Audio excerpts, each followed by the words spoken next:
Hello दोस्तों, ये कहानी चतुर तेनालीरामा की है। आइए शुरू करते हैं।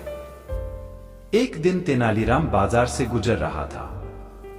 वहां उसने देखा कि मुर्गी खाने के सामने भीड़ लगी हुई है। तेनाली ने वहां खड़े लोगों से पूछा कि वहां क्या हुआ है जो इतनी भीड़ लगी है। किसी ने तेनाली को बताया कि एक गरीब किसान से गलती से दाल का भारी बोरा एक मुर्गी पर गिरा गया और मुर्गी मर गई। मुर्गी छोटी सी थी, 5 सोने के सिक्कों से अधिक उसकी कीमत नहीं थी, पर मुर्गी खाने का मालिक उस किसान से 50 सोने के सिक्के लेकर ही उसे जाने देगा। उसका कहना था कि अगर मरी न होती तो 2 सालों में यही छोटी सी मुर्गी 50 सिक्कों के बराबर की मोटी मुर्गी बन चुकी होती। झगड़ा बढ़ता ही जा रहा था। तभी किसी की नजर राजा के अष्टदिग्गज दरबारी तेनालीराम पर पड़ी। लोगों ने हटकर तेनाली के लिए रास्ता बना दिया।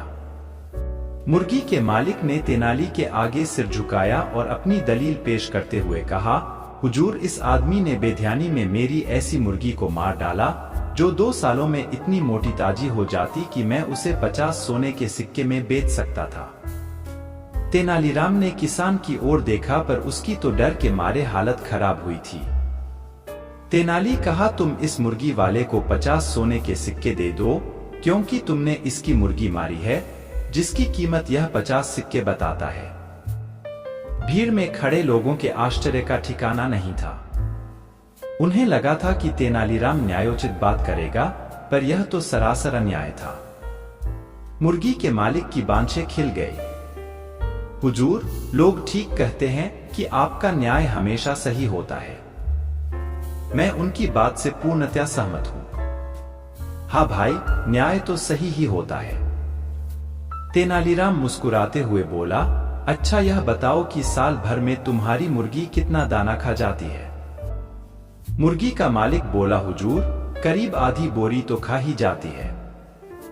तेनाली ने पूछा, तो अगर यह मुर्गी जीवित होती तो 2 वर्षों में कम से कम 1 बोरा दाना तो खा ही जाती है ना? मुर्गी के मालिक ने सहमति में सर हिला दिया।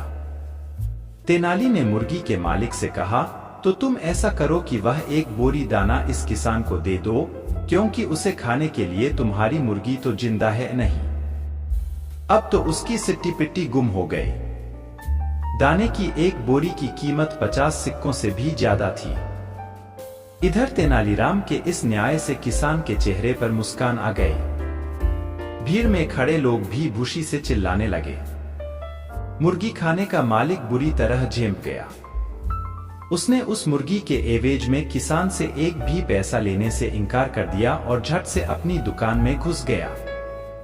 आप इसी तरह कहानी सुनते रहे, खुश रहे और हमारा चैनल जरूर सब्सक्राइब कर ले। धन्यवाद।